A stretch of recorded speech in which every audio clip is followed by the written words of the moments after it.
नमस्कार दोस्तों, आपका स्वागत है कहानी वर्ल्ड यूट्यूब चैनल में, जहां हर कहानी सिर्फ एक कथा नहीं, बल्कि जीवन का आईना होती है।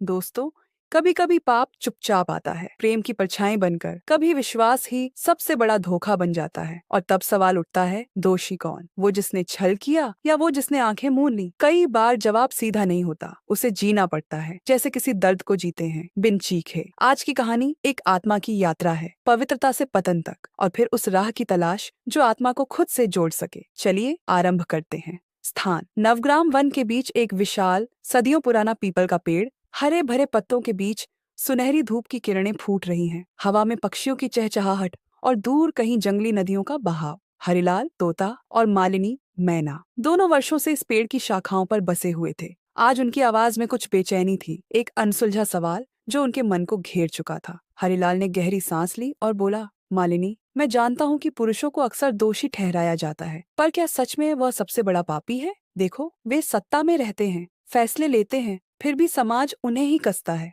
मालिनी ने अपनी चोंच उठाई, आंखों में तीखापन लेकर। तोता, क्या तुम्हें नहीं लगता कि स्त्री की पीड़ा और त्याग को लोग समझते ही नहीं? कई बार वह अपने परिवार के लिए खुद को कुर्बान कर देती है, फिर भी उसे ही पापी कह दिया जाता है। क्या यह न्याय है? हरिलाल ने कुछ पल सोचा और फिर बोला, न्याय? शायद हम खुद उस न्याय से दूर हैं, मालिनी। पर सवाल तो यही है, पाप की जड़ क्या है, स्त्री या पुरुष? मालिनी ने धीमी पर सशक्त आवाज में कहा, पाप कहीं लिंग में नहीं, बल्कि कर्मों और सोच में है। हमें एक ज्ञानी से पूछना चाहिए जो इस उलझन को सुलझा सके। दोनों पक्षी उड़े गहरे जंगल की ओर, नवग्राम के बाहर बसे उस वृद्ध महात्मा की कुटी की ओर, जहाँ शांति और ज्ञान की छाया पसरी थी। रास्ते में हरिलाल के मन में उथल पुथल थी। क्या सच में पाप की कोई जाति है, या ये सब हमारी सोच की सीमाएं हैं? और मालिनी भी खुद से पूछ रही थी, क्या मैं सही हूँ? क्या स्त्रियों को न्याय मिलता है, या यह सवाल कहीं बड़ा है जो हम समझ नहीं पा रहे? जैसे ही वे महात्मा के द्वार पर पहुंचे, उन्होंने धीमे स्वर में कहा, ज्ञान की खोज में आओ, एक कहानी है जो तुम्हारे सवालों का उत्तर देगी। महात्मा की आंखों में अनुभव की चमक थी और उनकी आवाज में एक अनकही दास्तान का दर्द। महात्मा ने कहा, यह कहानी है रत्नसेन और रत्नप्रभा की, जो दिखाएगी कि पाप की जड़ इंसान की आत्मा में है, न कि लिंग में। स्थान: सिंधुलोक नगर, जहाँ विशाल किले की मीनारें आसमान छूती हैं, गलियां तंग और भीड़ भाड़ वाली, मगर हर कोना शाही ठाठ से भरा। सिंधुलोक का महाशक्तिधर सम्राट अपने पुत्र रत्नसेन को लेकर गर्व महसूस करता था। रत्नसेन राजपुताना वीरता और धर्म के पुजारी, राज्य की आशा था। उसकी आंखों में वह शौर्य था जो युद्ध के मैदान में चमकता था, और दिल में न्याय की कसक थी। एक दिन राजमहल की हॉल में जब धूप बेमन से अंदर घुस रही थी, रत्नसेन ने अपनी प्यारी पत्नी रत्नप्रभा को देखा। एक सीधी सादी पर दिल से सशक्त स्त्री। उसकी नर्म मुस्कान में वह गर्माहट थी जो हर ठंडी हवा को पिघला दे। रत्नप्रभा ने प्रेम से कहा, मेरे पति, तुम राज्य के लिए जो कुछ भी करते हो, मैं तुम्हारे साथ हूँ। तुम्हारा हर कदम मेरी प्रार्थना है। रत्नसेन ने उसका हाथ थामा और मन ही मन सोचा, शायद इस दुनिया में सच में एक पवित्र शरण हो, यह प्यार।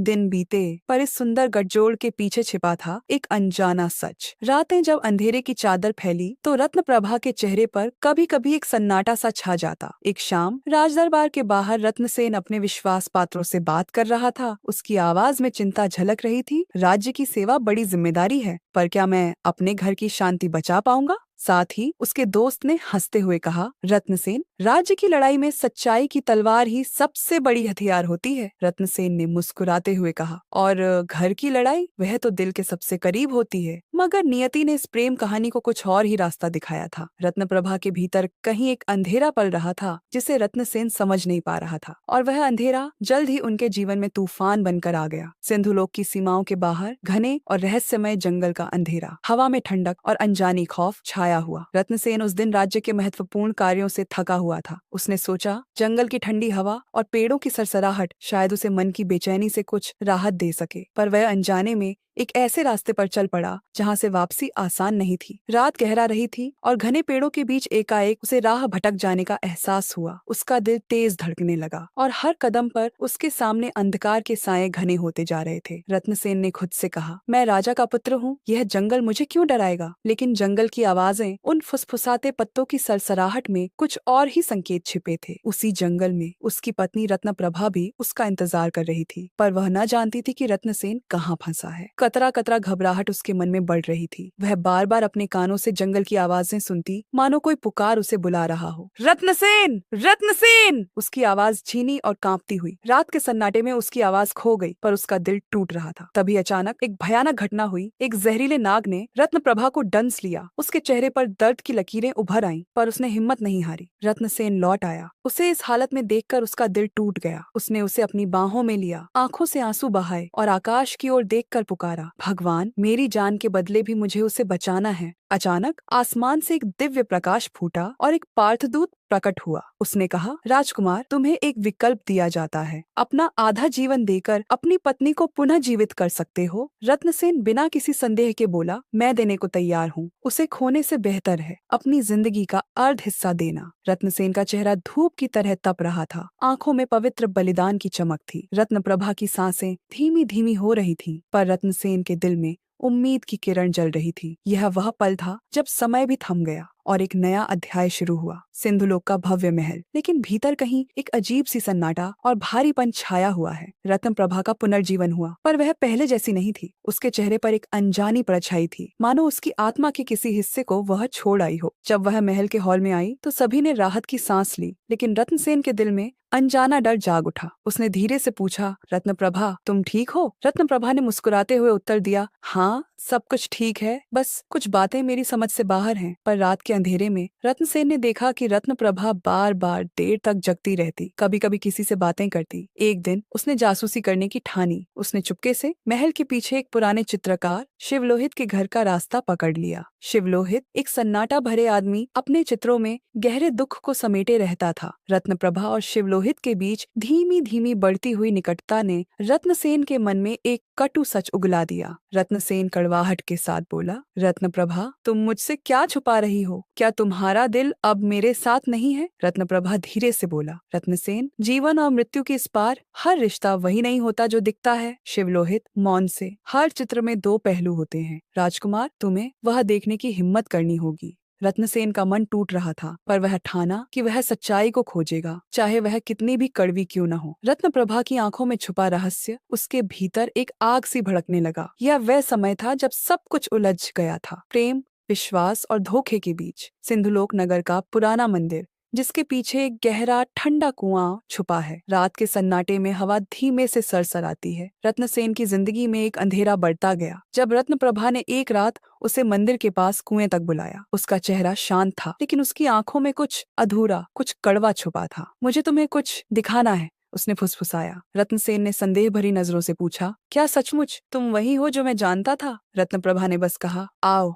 देखो। रत्नसेन, यह क्या है? क्यों मुझे यहाँ लाया? रत्नप्रभा धीमी आवाज में, कभी कभी अतीत की परछाइयां हमें पकड़ लेती हैं। तुम्हें पता होना चाहिए कि कुछ सच्चाइयां छुपा कर रखी जाती हैं। उसने रत्नसेन को कुचलने की कोशिश की और धक्का देकर वह कुएं की ओर गिर पड़ा। रत्नसेन की चीखें चुप्पी से टकरा गईं। उसकी सांसें तेज हुईं। उसका दिल टूटता गया। वह अंधेरे में गिरा, पर एक चमत्कार हुआ, वह बच निकला। अपने जीवन के सबसे काले क्षण में भी उसने हार नहीं मानी। उसने गांव छुपा लिया, नया नाम, नया जीवन अपनाया, धर्मपुर। वहाँ उसकी मेहनत और न्यायप्रियता ने उसे सबका नेता बना दिया। रत्नसेन के मन में सवाल उठे, क्या वाकई रत्नप्रभा ही पापी थी, या यह सब किसी और खेल का हिस्सा था? क्या पाप और पुण्य केवल बहाने हैं, या भीतर छुपी गहरी मानवीय कमजोरियां हैं? धर्मपुर का शांत गांव, जहाँ खेतों की हरियाली मन को सुकून देती है। शाम का वक्त है, सूरज की लालिमा आकाश को आग से रंग रही है। रत्नसेन ने न केवल नई जिंदगी बनाई थी, बल्कि अपने दिल के जख्मों को भी सहन किया। गांव के लोग उसे सम्मान और प्यार देते थे,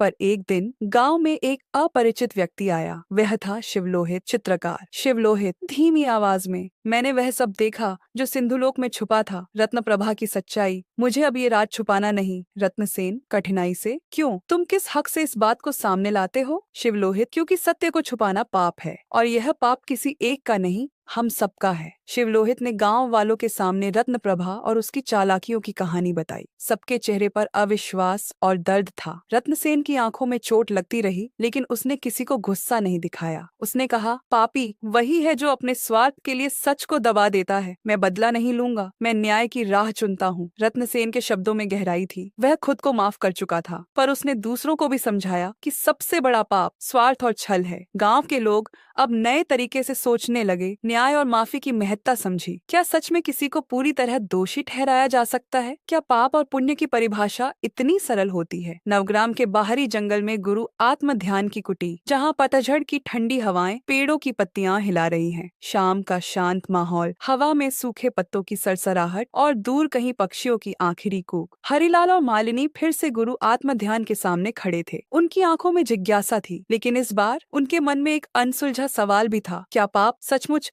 स्त्री या पुरुष से जुड़ा है? गुरु ने गहरी सांस ली। उनकी आंखें धूप की तरह चमक रही थी। गुरु आत्म ध्यान धीरे और गंभीर स्वर में बोले, देखो, पाप को तुम अपने मन के आईने में देखो। जब वह आईना साफ होगा तभी तुम्हें सच दिखेगा। स्त्री हो या पुरुष, दोनों में अच्छाई और बुराई का दामन है, लेकिन जो इंसान अपने स्वार्थ में अंधा हो जाता है वही सबसे बड़ा पापी है। मालिनी धीमी आवाज में बोली, तो क्या पाप तो सिर्फ सोच का रूप है? गुरु बोले, हाँ हाँ, और यही सोच हमारी दुनिया बनाती है। पाप का बोझ भी और पुण्य की रोशनी भी। जब तक हम अपने अंदर की परछाइयों से लड़ेंगे, हम सच्चाई को नहीं पा सकते। हरिलाल तोता धीमी मुस्कान के साथ बोला, तो क्या हम सब अपने अपने आईने के रखवाले हैं? गुरु ने सिर हिलाया। उसकी आंखों में समंदर सी गहराई थी। हरिलाल और मालिनी दोनों के मन में एक नई समझ जग गई। वे अब केवल बहस करने वाले पक्षी नहीं थे, बल्कि वह आत्मा के खोजी बन चुके थे, जो अपनी सीमाओं को पहचान चुके थे। यह समझना कि पाप कहीं बाहर नहीं बल्कि भीतर है, अपने अंदर के स्वार्थ, छल और धोखे में। क्या तुमने कभी अपने आईने को ध्यान से देखा है? क्या तुम्हें अपनी परछाई से डर लगता है या उससे दोस्ती? अंततः जब हम अपने अंदर की अंधेरी परछाइयों को स्वीकार कर लेते हैं, तभी हम सचमुच उजाले की ओर बढ़ सकते हैं। शांतिपूर्ण हवाओं के बीच हरिलाल और मालिनी उस कुटी से लौटे, जिनके दिलों में सवाल कम और समझ अधिक थी। अंतिम संदेश, सोच की परछाई। पाप न स्त्री का नाम है, न पुरुष का। यह वह परछाई है जो हमारे मन की खिड़की से बाहर फेंकी जाती है। जब हम अपने अंदर के सच को नकारते हैं, जब हम स्वार्थ और अहंकार की आग में जलते हैं, तब पाप जन्म लेता है। हम सभी के भीतर अच्छाई और बुराई का संग्राम होता है, जिसे देखकर हमें अपने भीतर की गहराइयों में झांकना पड़ता है। किसी को दोष देने से पहले अपने आप से पूछिए, क्या मैं खुद उस आईने में साफ हूँ? आखिरकार पाप और पुण्य के बीच की दूरी हमारे अपने विचारों, कर्मों और दिल की साफगोई पर निर्भर करती है। इसलिए अगली बार जब तुम किसी को दोषी समझो, अपना आईना देखना मत भूलो, क्योंकि असली पापी वही होता है जो अपनी परछाई से भागता है। इस कहानी के साथ कहानी वर्ल्ड चैनल की ये प्रस्तुति खत्म होती है। आइए हम सब मिलकर अपने अंदर के आईने को साफ करें और उस सच को अपनाएं जो हमें इंसान बनाता है। साशु, अगर आपको हमारी बातें अच्छी लगी तो कहानी वर्ल्ड को लाइक, शेयर और सब्सक्राइब जरूर करें, क्योंकि यहाँ हर कहानी सिर्फ सुनाने के लिए नहीं, बल्कि जिंदगी बदलने के लिए होती है। धन्यवाद।